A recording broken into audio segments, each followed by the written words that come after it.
पिछले 2 सालों से ईडी और आईटी की जो कार्रवाई छत्तीसगढ़ में हो रही है, उससे छत्तीसगढ़ के लोग बहुत निराश हैं। पिछले 2 साल से लगातार ईडी और आईटी का दबाव बना हुआ है यहाँ पर, लेकिन दिल्ली के सत्येंद्र जैन और झारखंड की पूजा सिंघल की तरह राष्ट्रीय माहौल नहीं बन पा रहा है। टेलीविजन न्यूज़ चैनल्स, राष्ट्रीय न्यूज़ चैनल्स हम पर कोई ध्यान नहीं दे रहे हैं। रायपुर वाले गुप्ता जी का कहना है कि रायपुर में हो रहे इस महान कार्यक्रम से पूरा देश वंचित हो जा रहा है। क्या आपने कभी भी किसी कलेक्टर को रायपुर में गिरफ्तार करके पूछताछ करने के लिए ले जाते हुए देखा है ईडी द्वारा? क्या उसे ईडी की गाड़ी में ले जाते हुए देखा गया है? क्या आपने कभी भी आईएएस ऑफिसर की स्पेशल कोर्ट में हाजिरी को सीधे लाइव टेलीकास्ट होते देखा है रायपुर से? गुप्ता जी का कहना है कि छत्तीसगढ़ के लोगों के खिलाफ ईडी की ये एक कॉन्स्पिरेसी है। रोज ईडी टीमें अंबिकापुर, बलरामपुर से लेकर बस्तर तक रेड पर रेड मार रही हैं, पर सब कुछ ऐसे शांति से कर रही हैं जैसे पिकनिक पर जा रही हों। संजय राउत को जब ईडी के अफसर दफ्तर से लेकर जेल तक ले जाते हैं तो लगातार टीवी टीमें उनका पीछा करती, लेकिन रायपुर में एक भी नेशनल या रीजनल चैनल ईडी की एक गाड़ी तक नहीं दिखा पा रहा है।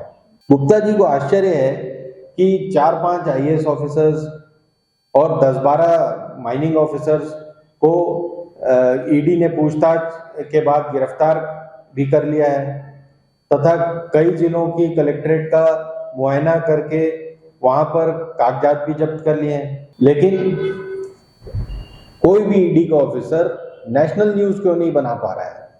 उल्टा एक तिवारी जी ने आकर ईडी का ही भंडाफोड़ कर दिया प्रेस कॉन्फ्रेंस लेकर कि ईडी पूछताछ में उनसे कोई जानकारी नहीं ले रही है, उनसे उनके हवाला सूत्रों का पता नहीं लगा पा रही है, बल्कि उन्हें मिठाई खिलाती है और सीएम बनाने का ऑफर देते रहती है। इसके बाद ईडी के ऑफिसर फिर अपने दफ्तर में सोए पाए गए जब तिवारी जी अचानक जिला जेल में हाजिर हो गए आत्मसमर्पण करने के लिए। तो आखिर ईडी कर क्या रही है रायपुर में? छत्तीसगढ़ के लोगों में बड़ी निराशा है। उतनी ही निराशा उनकी आईटी डिपार्टमेंट से भी है।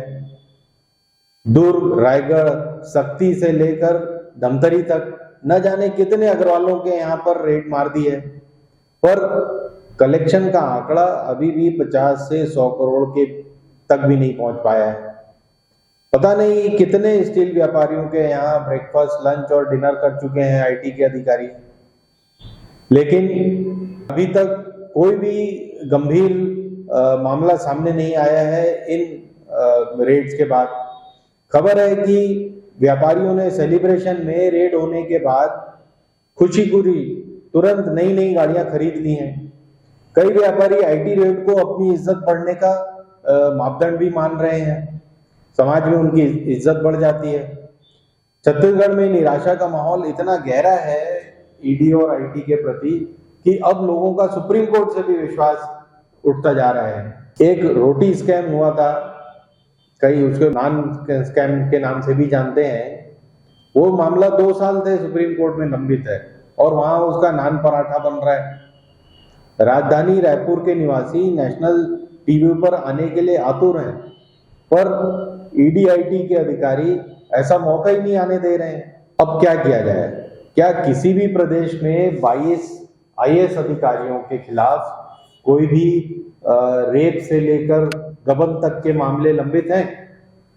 क्या किसी भी प्रदेश में डीजी लेवल के ऑफिसर्स या तो सस्पेंडेड हैं या जेल में हैं? क्या किसी भी प्रदेश में 4 से 500 करोड़ रुपए के माइनिंग स्कैम की पिछले 1 साल के अंदर स्कैम पकड़ा गया है? इतना सब होते हुए भी छत्तीसगढ़ को नेशनल न्यूज में जगह नहीं मिल रही है। तो इसके लिए छत्तीसगढ़िया ईडी और आईटी के ऑफिसर्स को जिम्मेदार मानता है। धन्यवाद। हिंदुस्तान जिंदाबाद।